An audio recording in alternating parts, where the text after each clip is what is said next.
بسم الله الرحمن الرحيم. صباح الخير يا جماعة، وجلسة موفقة للجميع إن شاء الله. إحنا بنتكلم في جلسة يوم التلات 8/4/2025. طبعا شفنا امبارح شمعة ارتدادية وبارة ارتدادية وجلسة ارتدادية بنسبة كبيرة، على الرغم من انتشار الغربان يعني على الفيسبوك. بس والله غالبا على أمره يعني. فوليوم طبعا أعلى من المتوسط. المتوسط أنا بحسبه آخر 5 جلسات.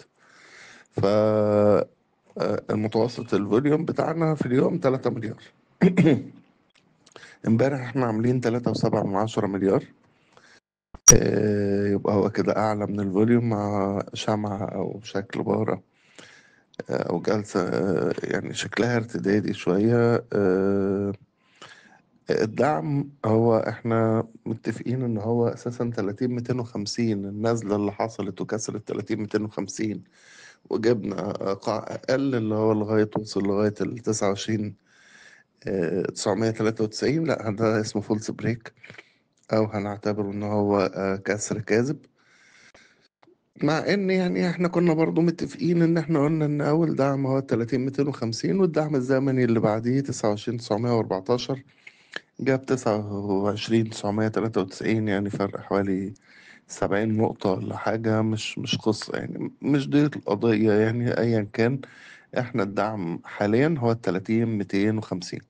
طيب أنا الارتدادة دي أنا مضطر إن أنا علميا يعني مضطر إن أنا أعتبرها ارتدادة بيعية، أو ارتدادة تصريفية، أو ارتدادة مش حقيقية. إلى الآن هي رد فعل طبيعي للنزول اللي حصل.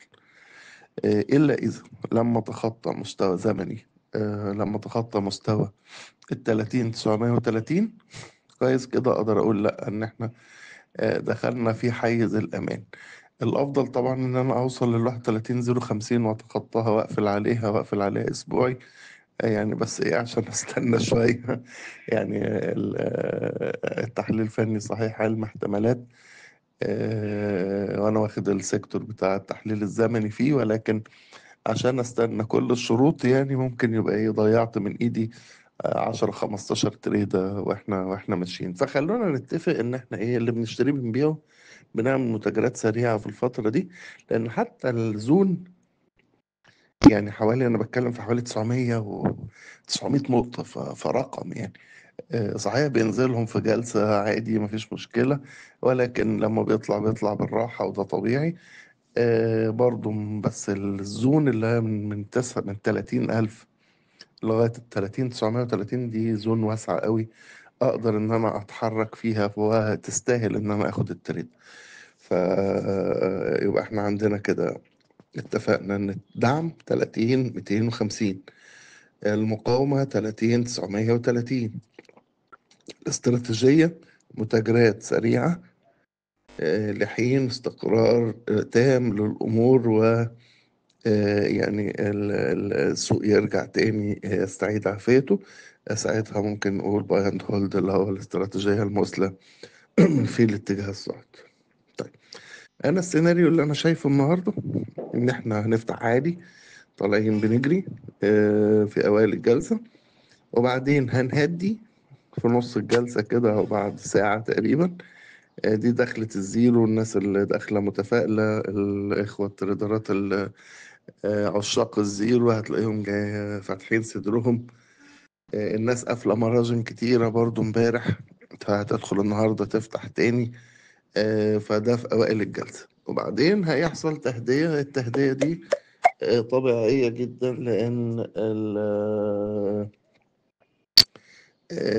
الناس اللي كسبانة كويس هتدخل تقلب، أو يعني تدخل تبيع عليهم اللي اشتروا في الوقعات اللي فاتت. طيب، احنا هنمشي، وبعدين ان شاء الله في اخر الجلسة هنطلع تاني. طيب احنا ممكن بقى نمشي عكس السوق بعد اذنكم. لو لقيت السوق فاتح على السيناريو اللي انا متخيله ده وطالع بيجري، انا هبيع. مش غريبة، احنا امبارح قلنا هنمشي عكس السوق، وفعلا الاستراتيجية جابت نتيجة. اول ما السوق ابتدى يرمي قلت لحضراتكم دي نزلة شراء، ودخلنا اشترينا النهارده. المفروض ان انا اللي انا اشتريته امبارح على الاقل هبيع نصه النهارده.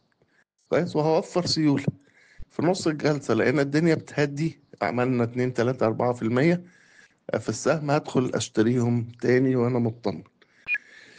كويس، لان اخر الجلسة هيبقى في صعود تاني. انت بقى ايه لما يحصل الصعود التاني؟ حضرتك صاحب قرارك، ممكن تدخل تقفلهم، ممكن تستنى لبكرة، وات ايفر يعني. كويس، بس خلونا في ايه، احنا لو السوق خد السيناريو ده، انا دايما بحب امشي عكس السوق.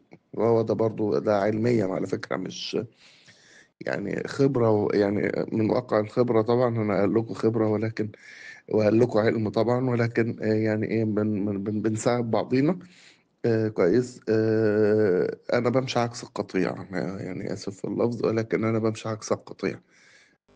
لما بلاقي الناس كلها مندفعة شراء أنا ببيع، ولما الناس كلها بتبقى متشائمة وبترمي والحق والدنيا سودة وبتاع، أنا ببقى عارف إن ده آخر النزول، فبدخل أشتري.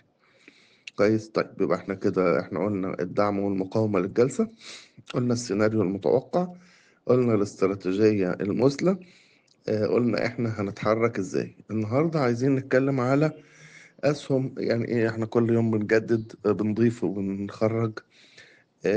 احنا هنتكلم على 2 4 5 6 أسهم سريعا يعني. أول سهم قد يكون مستمر معانا من امبارح، اللي هو سيدي كرير. عمل شمعة انعكاسية حلوة، دعمه دلوقتي 20 جنيه، مقاومته 20 65. هو قافل قرب المقاومة، وممكن يعني ايه لو لقينا في حتة 20 30 ولا حاجة ممكن نشترى، أو إن أنا أستنى لما يعدي مقاومة 20 65. واحنا متفقين من امبارح إن هو لو عدى من 20 65، يعني قلتها لفظا كده يعني، كتابة، إن هيبقى فيها فيلم. الفيلم ده ممكن يوصل لغاية 23، بس مش عايز أسبق الأحداث.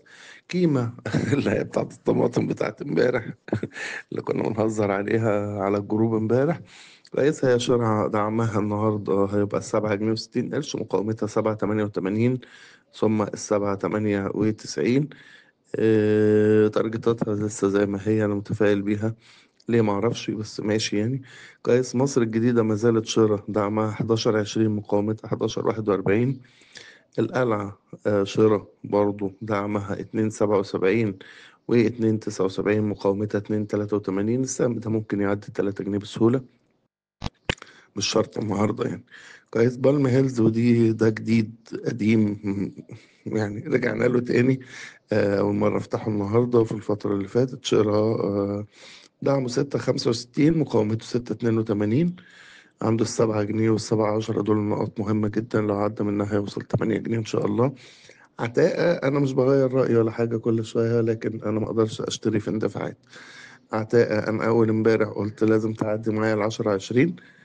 وامبارح في نص الجلسة قلت عند ال9 30 دي منطقة شراء، مقاومتها 10، ثم ال10 20 إن شاء الله. دول الأسهم اللي يعني لفتة نظري النهاردة إن شاء الله.